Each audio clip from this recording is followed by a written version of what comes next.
Welcome sa ating channel. Share ko lang sa inyo itong gagawin ko na sanyo, 21 inches na flat tube. Bininta siya ng may-ari, pinuntahan ko doon sa kanila. Nasa labas na ito, nakatambay. Doon na siya nilagay. Binili ko siya ng 100. Try natin i-repair kung mare-repair pa siya. Yan yung kanyang itsura. Napakarumi pa nito. Yan naman yung kanyang driving board. Ayan o. Puno ng alikabok. Matagal-tagal din siguro na nakatambay to. Nung masira siguro hindi na nila pinagawa, kaya ganito na yung itsura niya. Tsaka yung saksakan niya putol na din, oh. Ayan, oh. Try nating i-repair. Kung hindi man natin ma-repair, pwede naman na pagpisa-pisahin siya. Kung magawa pa natin to, pwede natin ibinta. Ang gawin natin, linisan muna natin yung driving board niya. Alisin natin yung mga alikabok. Ayan, makapal na talaga ang alikabok nito. At saka palitan natin ng saksakan. Try natin i-plug in para malaman natin kung ano ang problema nito para sa pag-trouble.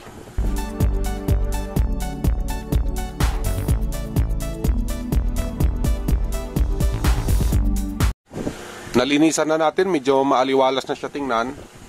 Ayan, oh, okay na to. Pinalitan ko na rin siya ng saksakan. Ito yung galing sa kanya. Ayan, walang sakit, naka-direct. Kasi naka-direct naman yung dati. Kaya yan na lang ginawa din natin, direct din. Tsaka nilagyan ko na rin ng cable. Testing natin. Saksak ko lang dito sa outlet. Yan, may power tayo na 227 volt, naka 60 Hz. Yung unit natin, ayan, no, i-on ko lang yung switch nya. Mandar naman. Tingnan natin yung screen.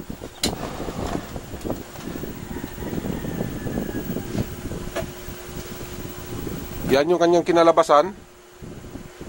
Dito lang yung may picture. At saka hindi maganda yung picture niya. Medyo yan, no, guro-guro. Yung kabila, wala tayong makita na ano picture.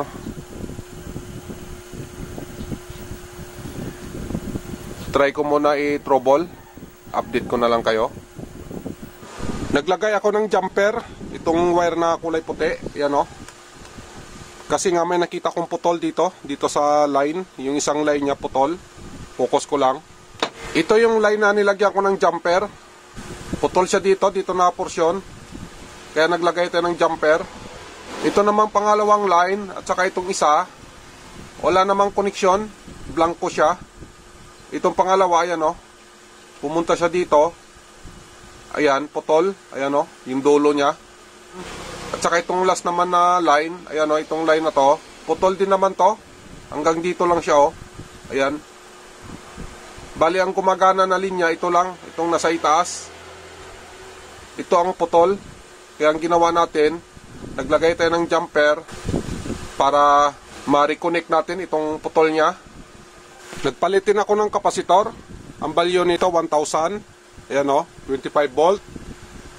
Ganito na kasi yung appearance niya. Dito sa itaas, lubo na, o. Yan, kaya sira na to. Pinalitan ko na siya. Dito siya galing. Ayan, o. Napalitan ko na yan. Ang kinabit ko dyan, 35 volt, 1000 UF. Ito naman yung kanyang original. Yung pinalit natin, mas matibay ito kumpara dito kasi mas mataas yung voltage niya. Galing ito sa Sharp. Kinuha ko doon. Testing natin. Lagay ko lang dito sa loob. Balik na natin yung sound. Tsaka yung kanyang degaussing. Ito, balik na rin natin to para matesting natin.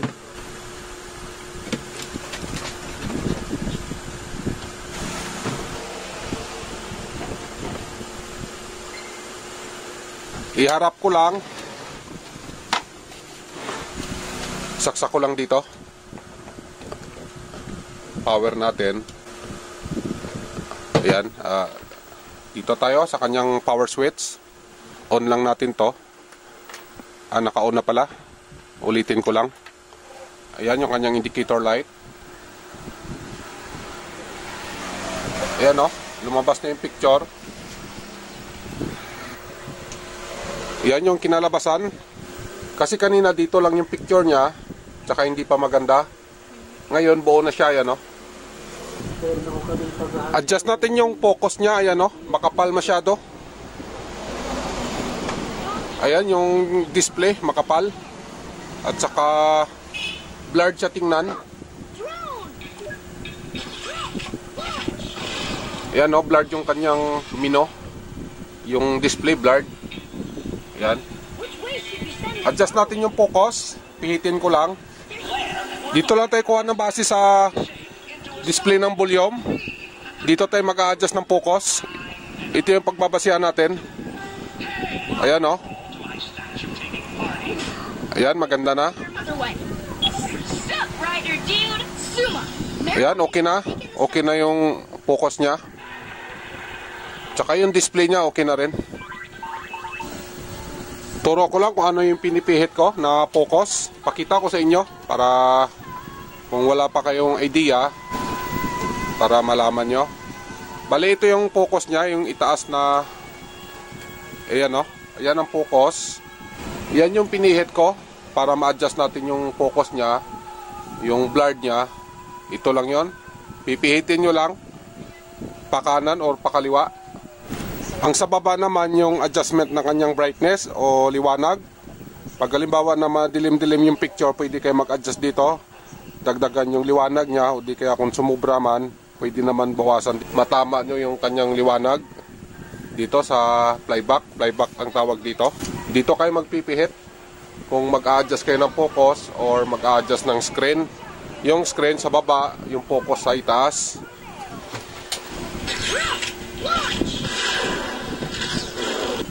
Nagawa din natin ang unit. Okay na to. Pwede na nating ibenta. Maganda pa naman yung pisa niya. At saka yung color niya okay pa naman. Yung picture. Hanggang dito lang tayo. Kung naka-benefit kayo, pa-support na lang sa ating channel. Ginawa natin to para makatulong tayo, makapag-share sa mga gusto rin matuto sa mga ganito na trabaho. Paki-like na lang din at subscribe. God bless sa inyong lahat. Mag-iingat kayo lagi. Bye-bye.